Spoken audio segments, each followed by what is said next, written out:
যদি আপুনি আপোনাৰ মৰ্নিং সময়খিনি ৱেষ্ট কৰি দিয়ে তেনেহ'লে আপোনাৰ ছাকচেছ এচিভ কৰাটো বহুত মুস্কিল হৈ পৰে। আজিকালি বহুত মানুহে বহুত গৌৰৱত কয় যে মই মৰ্নিং শুই উঠাটো একেবাৰে বেয়া পাওঁ, মই মৰ্নিং সোনকালে হোৱাৰ পৰা উঠিব নোৱাৰোঁ। যিসকল লোকে মৰ্নিং সোনকালে হোৱাৰ পৰা উঠে তেওঁলোকৰতো একো লাভ নহয়, মইতো মোৰ সকলো কাম ৰাতিয়ে কৰিব পাৰোঁ। ঠিক ময়ো তেনেদৰে ভাবিছিলোঁ। যদি কেতিয়াবা মই 9 বজাৰ আগত হোৱাৰ পৰা উঠোঁ, গোটেই দিনটো মোৰ সেইদিনা নিজকে বেমাৰী লাগিছিল। মৰ্নিংটো মোৰ দ্বাৰা কোনো কাম হোৱাই নাছিল আৰু যদি কেতিয়াবা মই ভুলতে 9 বজাৰ আগত হোৱাৰ পৰা উঠোঁ, মই বেছিভাগ সময় ইউটিউব ভিডিঅ' নতুবা ফেচবুকত ভিডিঅ' চাই টাইমটো পাছ কৰি দিছিলোঁ। মই মোৰ সকলো বেয়া অভ্যাস বন্ধ কৰিছিলোঁ যেতিয়া মই এই কিতাপখন পঢ়িছিলোঁ, দ্য মেৰিকল মৰ্নিং বাই হেল এলৰড। এই কিতাপখনে মোক মৰ্নিং টাইমৰ পাৱাৰৰ কথা কৈ মোৰ চকু খুলি দিছিল। এলৰডৰ জীৱনত ইমানেই বেয়া সময় আহিছিল, তেওঁ ইমানেই এক্সট্ৰিম প্ৰব্লেমৰ ফেচ কৰিছিল এই মৰ্নিং হেবিটকেইটা ইউজ কৰি, আৰু তেওঁ আমাক সেই 6টা হেবিটছৰ বিষয়ে কৈছে। মই আপোনালোকক এটা কথা ক'ব বিচাৰোঁ যিটো হয়তো আপোনালোকৰ বহুতে জানিবও পাৰে। কিছুমান মানুহ আমাতকৈ বহুত লাকি হৈ যায়, হয়তো বহুত গুড লুকিঙৰ বাবে, নতুবা তেওঁলোকৰ পেৰেণ্টছ বহুত ধনী বা তেওঁলোকে বহুত ভাল কলেজ স্কুলত পঢ়িবৰ বাবে সুবিধা পায়।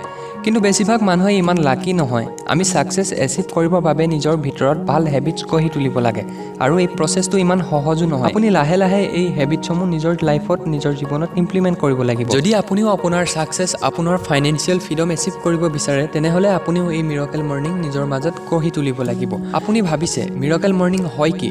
মিৰাকেল মৰ্নিং হ'ল কিছুমান অভ্যাস যিসমূহ আপুনি প্ৰতিদিনে ৰাতিপুৱাই কৰিব লাগিব।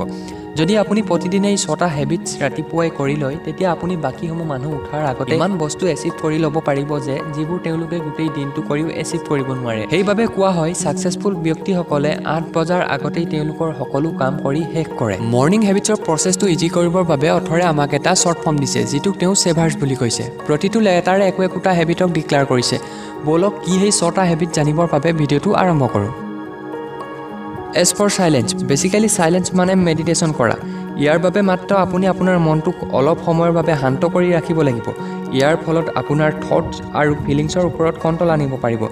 যদি আপুনি নিজৰ মনটোক কণ্ট্ৰল কৰিব পাৰে তেতিয়া আপোনাক ছাকচেছফুল হোৱাৰ পৰা কোনেও ৰখাব নোৱাৰে। যদি আপুনি একেবাৰে মেডিটেশ্যন কৰা নাই, আপুনি বিগিনাৰ, তেতিয়াও আপুনি চিন্তা কৰিব নালাগে। মাত্ৰ 5 মিনিট সময়ৰ বাবে আপুনি এডোখৰ ঠাইত বহক আৰু টাইমাৰ লগাই দিয়ক।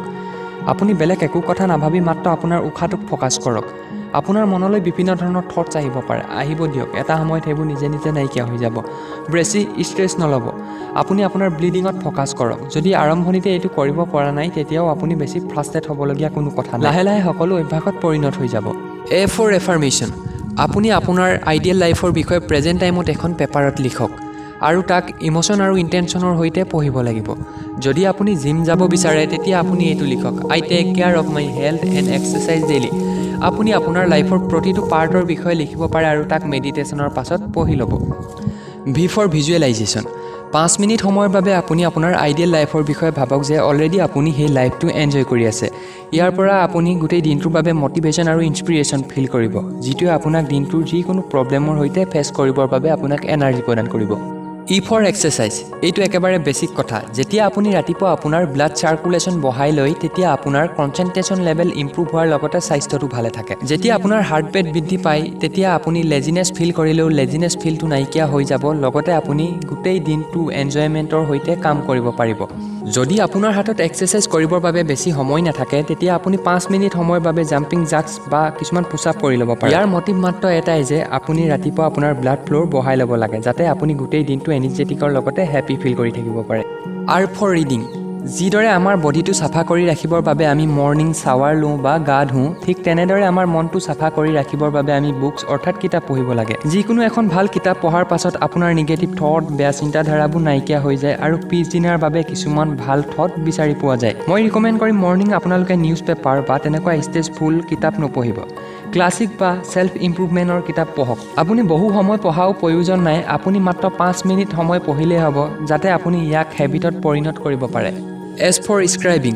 কিছু সময় উলিয়াই আপুনি আপোনাৰ ফিলিংছৰ বিষয়ে লিখক, নিজক এনালাইচিছ কৰক, আপোনাৰ ষ্ট্ৰেছ আৰু উইকনেছত ফ'কাছ কৰক। মই গোটেই দিনটো কি কৰিম তাৰ এখন টু ডু লিষ্ট বনাই লওঁ। ইয়াৰ পৰা কি হয়, মোৰ গোটেই দিনটোৰ বাবে ৰোড মেপ এখন ওলাই যায় আৰু ইয়াৰ পৰা অট'মেটিকেলি দিনটোৰ সকলো প্ৰায়ৰিটি ছেট হৈ যায়। এই মিৰাকেল মৰ্নিং হেবিটছসমূহে আপোনাক প্ৰডাক্টিভ বনাব, আপোনাৰ যিকোনো গ'ল এচিভ কৰিবৰ বাবে আপোনাক হেল্প কৰিব। অলৰেডি যিসকল লোকে এই হেবিটছসমূহ ফ'ল' কৰিছে তেওঁলোকৰ ৰিলেশ্যনশ্বিপ ষ্ট্ৰং হ'ল, তেওঁলোকৰ ইনকাম বাঢ়ি গ'ল, তেওঁলোকৰ হেল্থৰ প্ৰব্লেম ইম্প্ৰুভ হ'ল, আৰু জেনেৰেলি তেওঁলোক হেপিলি নিজৰ লাইফ এনজয় কৰিব পাৰিছে। মই পাৰ্চনেলি যেতিয়াৰ পৰা এই হেবিটসমূহ নিজৰ জীৱনত ইমপ্লিমেণ্ট কৰিলোঁ তেতিয়াৰ পৰা মোৰ লাইফটো সম্পূৰ্ণৰূপে চেঞ্জ হৈ গ'ল। মৰ্ণিং চাহ বা কফি কাপ খোৱাতকৈ এই হেবিটসমূহ বহুত বেছি পাৱাৰ। যদি আপোনালোকেও আপোনালোকৰ ছাকচেছ, গ'ল, ফাইনেন্সিয়েল ফ্ৰীডম এচিভ কৰিব বিচাৰে তেনেহ'লে এই হেবিটসমূহ আজিয়ে আপোনালোকৰ জীৱনত ইমপ্লিমেণ্ট কৰক।